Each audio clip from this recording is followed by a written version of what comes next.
Hi Scrappers. Today I have a fun little that I wanted to share with you.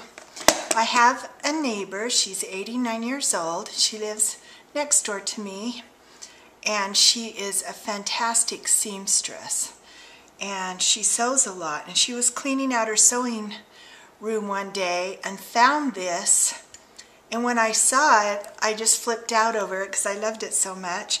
And so a couple days later, when I went over to visit with her, she presented me with it.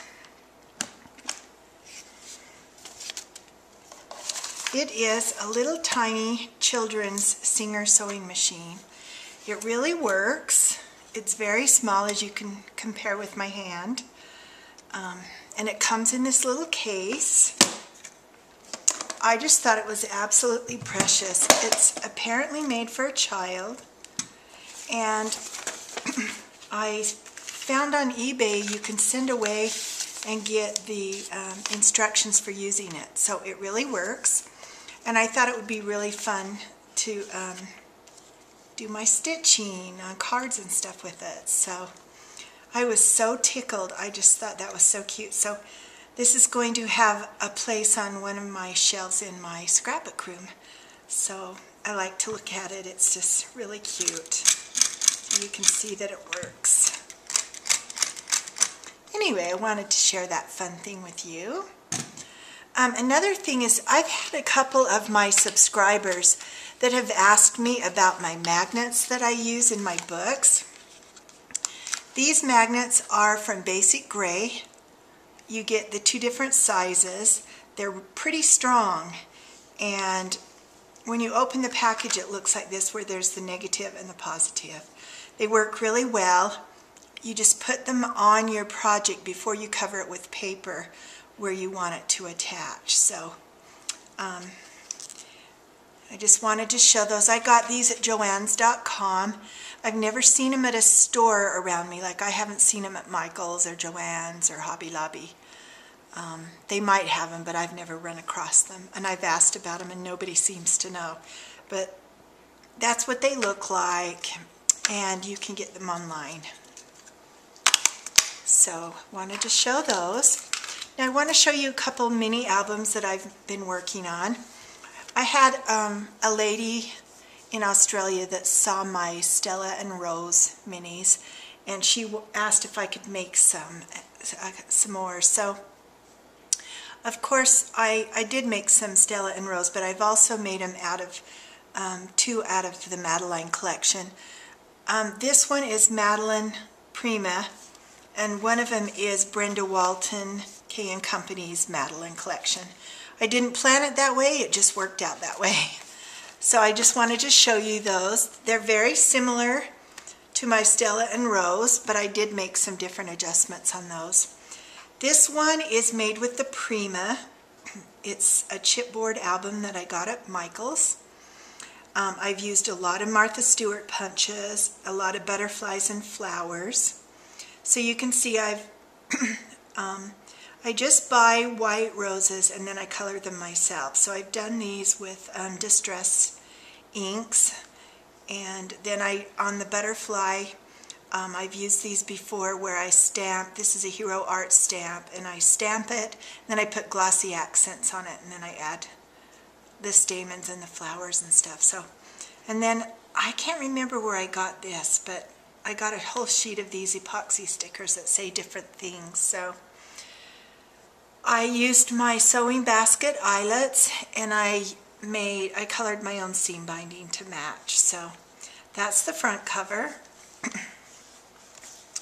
Inside I've just made a pocket, and I've used my Martha Stewart punch around the page and my corner punches, and I've just made some tags to go inside, so you can see. This was a little piece. I think I got this at Michael's. Oh no, this is Hobby Lobby spare parts, and this is just seam binding, and I've just made the little tags to go in the pocket. This pocket, I punched the Martha Stewart punch around the page at the 5-inch size, and then I added the place for the picture. And then there's a little tag in each one of these with a corner. And if you go back to see my Stella and Rose, I've done all the pages like this particular, this particular way. But so I'm not going to go into great detail, but I'll just run through these quick. Another pocket, and just arranged some flowers here.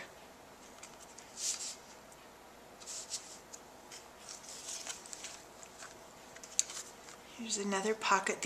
Most of these are recollections. These are from Wild Orchid Crafts. This one I made a little accordion book so that it would hold several pictures. And then I just tied it with seam binding. Added some pearls. So you can see it's kind of the same style all the way through the book. Added another butterfly, and that's the back. And it's just fun to see these two different collections. They kind of have the same vintage feel, but yet they're totally different papers. So this I punched from the heart. This, I'm not sure what punch that or what stamp that is, but I used my Martha Stewart and Rose's Wild Orchid Craft flowers, some flourishes, and the butterfly again. I love this green and pink paper. And I just added, this one has the two pockets on each page. So I'm not going to go into detail on this just because I've done it once before, something very similar. These are just tags I made out of the collection, added some seam binding and flowers. Here's another tag. These are fun little books to make. This one has a couple big tags in it.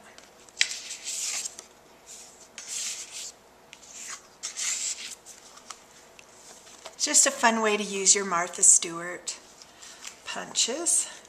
And on each page I punched a different punch with the corner punch. This one I also made the accordion. And what I do on here to make it look more, to tie it in together better, is I use the same color of cardstock on both sides. If you'll notice, I use the same color cardstock through the book around the page when I punched with my Martha Stewart. And it kind of ties it together, and I used a different punch for each page, so those were kind of fun to make. So just wanted to share those with you before I stuck them in the mail. And I appreciate you watching, and have a great day.